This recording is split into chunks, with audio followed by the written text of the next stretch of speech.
L'histoire commence avec un couple de dinosaures attendant avec impatience l'éclosion de leur progéniture.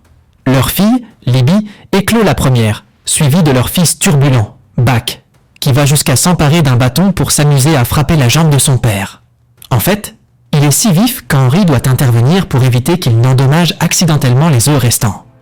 Enfin, leur plus jeune fils, Arlo, est timide et craint de sortir de son œuf. Les trois frères et sœurs finissent par éclore et commencent à jouer ensemble. Ils remarquent la montagne de neige devant leur maison et leurs parents leur présentent leur ferme, exprimant leur engagement à en prendre soin ensemble. Au fil des ans, les enfants grandissent et aident activement leurs parents dans les travaux de la ferme. Arlo mûrit lui aussi, mais il reste fragile, terrifié par les poulets qui le poursuivent. Sa maladresse fait même perdre l'équilibre à sa mère et perturbe son travail. Pendant ce temps, Buck et Libby s'acquittent de leurs tâches avec aisance et se livrent à des plaisanteries amusantes. La mère prépare un panier de maïs et demande à Arlo de nourrir les poulets. Hésitant, Arlo s'approche des poules et voit qu'une petite est prise au piège. Il le libère, mais est attaqué par un poulet plus âgé, ce qui le pousse à s'enfuir avec frénésie. Son père le sauve avec sa queue, soulignant ainsi la nécessité d'être prudent. Interrogé par son père, Arlo mentionne l'agressivité des poulets et son aversion pour eux. Par la suite, le père remplit le silo de maïs, déclarant qu'il est à l'épreuve des balles pour protéger la nourriture des bestioles. Après que les parents ont marqué le silo, les enfants expriment le désir de faire de même. Cependant, le père insiste sur le fait que pour obtenir la marque, il faut avoir accompli quelque chose de significatif, quelque chose de plus grand que soi. Buck excelle à la ferme, rendant ses parents fiers de lui, tandis qu'Arlo continue de rencontrer des difficultés avec les poulets. Buck devient le premier membre de la fratrie à marquer le silo, suivi par Lydie, qui gagne sa marque en travaillant dur dans les champs. En observant les marques de la famille sur le silo, Arlo est déterminé à gagner la sienne. Avec courage, il entre dans le poulailler pour nourrir les poules. Malheureusement, il trouve Buck dans un état de détresse, ayant été attaqué par le poulet principal.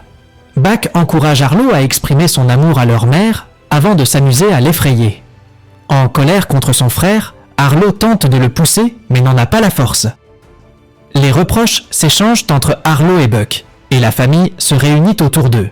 La mère assure à Arlo qu'il finira par réussir à marquer le silo, mais Arlo n'en voit pas l'importance et s'en va. Une nuit, le père d'Arlo le réveille et le pousse à le suivre. Hésitant mais curieux, Arlo rejoint son père dans l'obscurité. Dans le champ, Arlo fait des pas prudents et sursaute lorsqu'un insecte se pose sur son bec. Calmement, son père souffle sur l'insecte, révélant qu'il s'agit d'un papillon. Son père tente de lui expliquer que les plus beaux moments de la vie se trouvent de l'autre côté de la peur.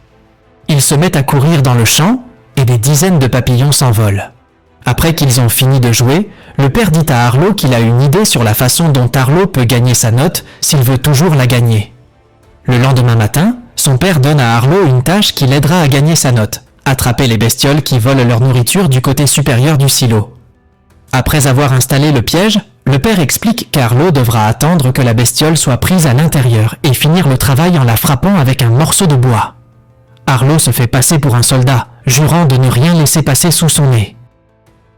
Mais sa bravoure ne dure que jusqu'à ce que quelque chose soit pris dans le piège. Il ne s'agit pas d'une créature, mais d'un garçon. Arlo est effrayé par l'agressivité du garçon, mais bientôt l'humain s'épuise et tombe par terre. Arlo s'approche du garçon avec un morceau de bois mais n'a pas le courage de le frapper. Au lieu de cela, il libère le garçon et tente de l'avertir de s'enfuir. Cependant, le garçon renifle Arlo et le dinosaure hurle de peur. Henry apparaît et le garçon humain s'enfuit, laissant Arlo déçu. Henry dit à Arlo qu'il doit s'endurcir, sinon il ne survivra pas. Il incite Arlo à traquer le garçon pour finir le travail. Terrifié à l'idée de quitter les limites de sa maison et de sa ferme, Arlo est poussé par Henry. En traversant la rivière, Arlo s'inquiète de se perdre, mais Henry lui explique qu'ils pourront toujours retrouver leur maison s'ils parviennent à trouver le cours d'eau. Sur les traces du garçon, le temps change soudainement et devient agressif. Arlo est témoin d'un éclair et devient terrifié. Il trébuche sur un rocher et se blesse à la jambe. Henry se rend compte qu'il a peut-être poussé Arlo trop fort. Il prend son fils dans ses bras et ils reprennent le chemin de la maison. Cependant, le temps s'intensifie et la rivière apporte plus d'eau. Henri parvient à sauver son fils, mais lui est emporté par les courants d'eau. En l'absence d'Henri, Arlo et sa famille doivent redoubler d'efforts pour terminer la récolte avant l'hiver. Arlo rapporte du maïs au silo, mais il se rend compte que quelque chose est en train de manger leur réserve de nourriture. Lorsqu'il jette un coup d'œil, il voit le garçon humain manger le maïs et se met en colère, accusant le garçon d'être responsable de la mort de son père.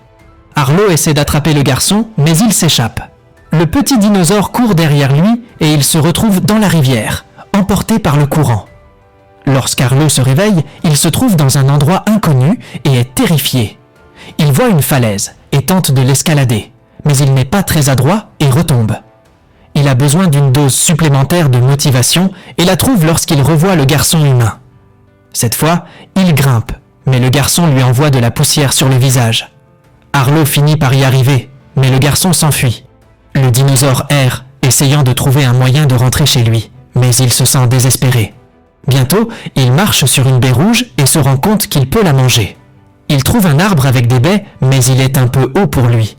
Bien qu'il essaie d'atteindre les baies, il trébuche et sa jambe se retrouve coincée sous un rocher. Il essaie de s'en sortir mais n'y parvient pas. À la nuit tombée, Arlo est terrifié et ne sait pas comment il va s'en sortir. Il s'endort cependant et se réveille le lendemain à sa grande surprise. Sa jambe a été libérée et un trou a été creusé. Il remarque des pas humains sur la terre et continue à marcher, mais il n'a aucune idée du chemin à suivre. Bientôt, il se met à pleuvoir et il doit s'arrêter. Arlo installe un abri temporaire et n'a pas d'autre choix que de s'y abriter. À un moment donné, il entend des buissons bruire et se sent effrayé. Mais la seule chose qui apparaît est le garçon humain. Le garçon apporte de la nourriture à Arlo. D'abord un lézard, puis une mouche géante. Arlo ne peut pas les manger, mais le garçon apporte alors des baies. Les deux commencent à se sentir mieux l'un envers l'autre, même si Arlo a toujours de mauvais sentiments envers l'humain. Pour manger d'autres baies, Arlo suit le garçon. Ils marchent au bord d'une falaise et, lorsqu'ils atteignent un vide, le garçon mord la jambe d'Arlo et le dinosaure s'étend sur le vide comme un pont. Le garçon marche sur le corps d'Arlo, puis Arlo se traîne pour grimper à l'autre bout de la brèche. Le garçon amène Arlo près d'un arbre rempli de baies et le dinosaure commence à les manger avec joie. Cependant, un serpent atterrit sur le bec d'Arlo, qui tombe de la falaise. Le serpent tombe avec lui et Arlo a peur, mais le garçon apparaît derrière le serpent, le mord et s'élance sur son corps, le repoussant. Ensuite, un styracosaure émerge des bois et affirme qu'il a besoin du garçon pour le protéger. Cependant, Arlo et le styracosaure se mettent d'accord sur le fait que le premier qui donnera un nom au garçon le gardera. Alors qu'ils suggèrent différents noms, Arlo appelle le garçon Spot, et celui-ci répond, indiquant qu'Arlo sera celui qui le gardera. Plus tard, Arlo poursuit son voyage vers la maison, mais Spot s'arrête à un certain moment, parce qu'il a trouvé une taupe. La taupe court jusqu'à un champ plein de trous, et entre dans l'un d'eux. Spot souffle dans le trou, et 3 taupes en sortent, ce qui fait rire les deux amis. Arlo essaie de son côté et réussit à en faire sortir quelques-unes. Après quelques essais supplémentaires, Arlo souffle une énorme bouffée d'air dans les trous, lançant toutes les taupes en l'air. Cependant, Arlo prend peur lorsqu'elle rampe sur lui, et il se retrouve dans la rivière avec Spot. De retour sur la terre ferme, Arlo offre à Spot un fruit qu'il est en train de manger, et tous deux se mettent à rire parce que le fruit s'appelle « ce qui leur fait voir diverses illusions ». Arlo voit Spot devenir énorme, tandis que Spot voit Arlo se faire pousser des paires d'yeux supplémentaires. Lorsque les effets des fruits se sont dissipés, les deux amis poursuivent leur voyage. Un soir, Arlo trouve un champ et montre à Spot la beauté des lucioles, comme son père le lui avait montré. Lorsqu'il se repose, Arlo utilise de petits morceaux de bois pour essayer d'expliquer ce qu'est une famille en décrivant les membres de sa propre famille. Spot comprend l'analogie et utilise les morceaux de bois pour représenter sa propre famille, qui se compose apparemment de lui et de ses parents. Cependant, il devient évident que ses parents sont morts, et Spot tente de le faire savoir en enterrant les 2 plus grands morceaux de bois représentant ses parents. Après qu'Arlo a fait de même avec le morceau de bois représentant son père, tous deux se mettent à hurler en signe de deuil. Le lendemain matin, Arlo se rend compte que Spot fait un mauvais rêve. Plus tard dans la soirée, ils se retrouvent tous les deux dans l'œil d'un orage. Lorsqu'Arlo voit et entend des éclairs, il se souvient de cette nuit fatale où il a perdu son père.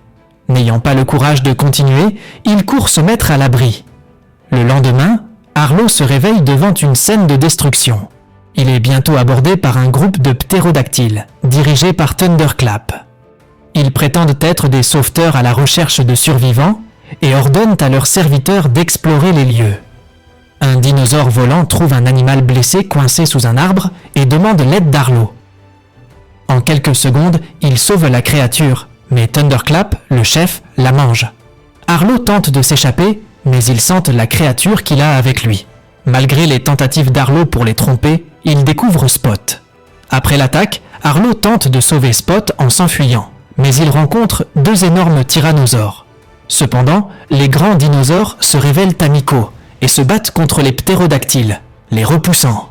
Bientôt, leur père les rejoint et leur dit qu'ils ne peuvent plus aider Arlo parce qu'ils doivent retrouver leur troupeau de longicornes.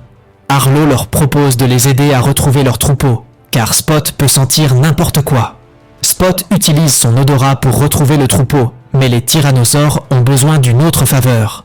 Butch, l'un des tyrannosaures, se rend compte que son troupeau a été volé et envoie Arlo et Spot servir d'appât aux voleurs. Arlo et Spot arrivent secrètement au sommet d'un rocher et Arlo essaie de rugir. Mais sa voix est faible et Spot lui mord la patte pour qu'il rugisse plus fort. Les voleurs, des vélociraptors, l'entendent et s'approchent. Arlo est attaqué, mais Butch intervient en attrapant l'un des vélociraptors. Arlo tente d'aider en attaquant deux autres, en abattant l'un avec sa tête et l'autre avec sa queue. Les voleurs battent en retraite et les tyrannosaures, ainsi qu'Arlo, rugissent leur victoire. Après la bataille, ils récupèrent le troupeau et le suivent jusqu'à la tombée de la nuit. Nash, l'un des tyrannosaures, utilise un insecte comme harmonica pour jouer de la musique. Il aime Spot et propose un échange, offrant l'insecte en échange de Spot. Arlo insiste sur le fait que Spot n'est pas un animal de compagnie, mais un ami, et qu'il n'est ni à vendre, ni à échanger.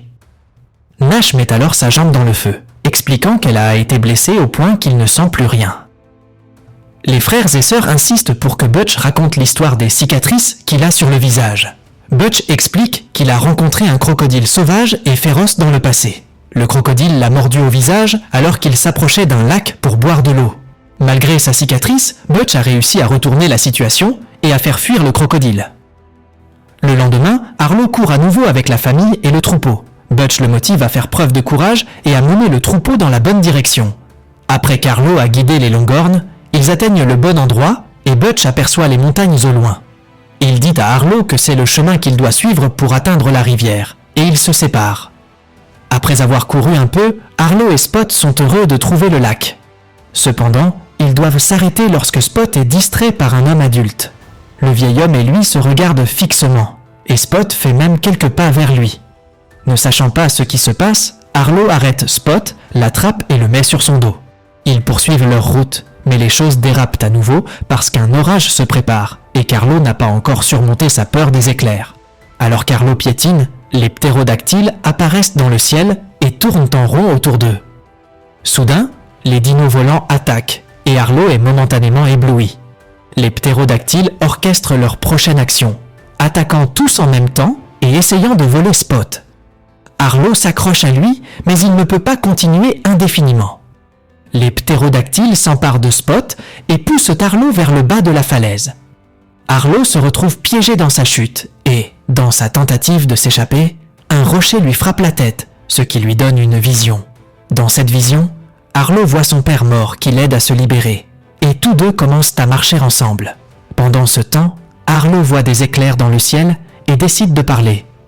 Il s'excuse auprès de son père, pensant qu'il est responsable de sa mort.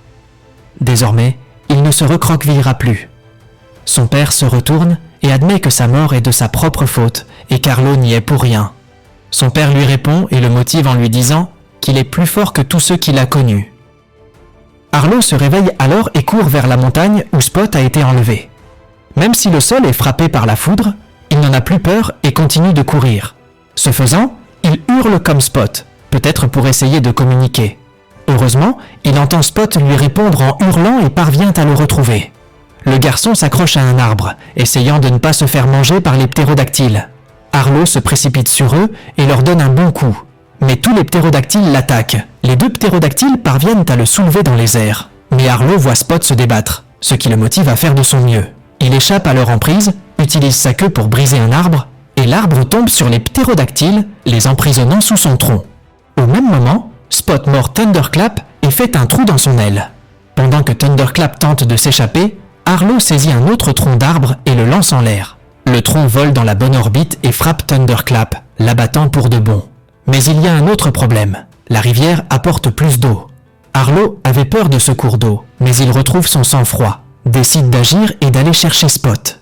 Cependant, l'eau les engloutit tous les deux. Et Arlo voit Spot inconscient sur un tronc d'arbre, sachant qu'il doit faire quelque chose. Il nage vers Spot et l'attrape quelques instants avant que le courant ne les emporte tous les deux dans la chute d'eau. Heureusement, ils n'ont pas été gravement endommagés. Arlo sort Spot de l'eau. Le lendemain matin, le temps s'est amélioré et Arlo est tout près de la maison. Cependant, ils s'arrêtent à nouveau lorsqu'ils voient apparaître des humains. Peu à peu, ils s'aperçoivent qu'il s'agit d'une famille humaine composée de 2 adultes et de 2 enfants. Spot est naturellement attiré par eux et veut se rapprocher d'eux. L'homme essaie de renifler Spot, mais le garçon recule de quelques pas. Après qu'ils se sont reniflés, la femelle adulte s'approche de Spot et met sa main sur son visage pour le caresser. Spot ressent alors une sorte d'amour maternel et ferme même les yeux pour profiter de cette sensation. Ensuite, les 2 jeunes enfants s'approchent de Spot et jouent avec lui. Les humains s'apprécient et l'homme prend Spot sur ses genoux. En voyant tout cela se dérouler sous ses yeux, Arlo comprend que c'est dans cette famille que Spot doit vivre. Le jeune garçon revient vers Arlo et grimpe sur son dos, mais Arlo le dépose et le pousse vers la famille humaine. Spot revient vers lui, mais Arlo le repousse à nouveau pour lui faire comprendre pourquoi il agit ainsi.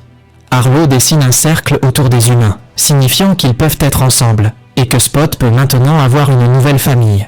Spot comprend, et les 2 amis se serrent dans les bras. Spot se dirige vers une nouvelle vie avec sa nouvelle famille, tandis qu'Arlo entreprend lui aussi le voyage de retour. Arlo finit par retrouver sa mère et sa famille, et ils se serrent tous dans les bras. Après tout ce qu'il a traversé, Arlo est devenu courageux, et il a gagné le droit de marquer le silo de son empreinte.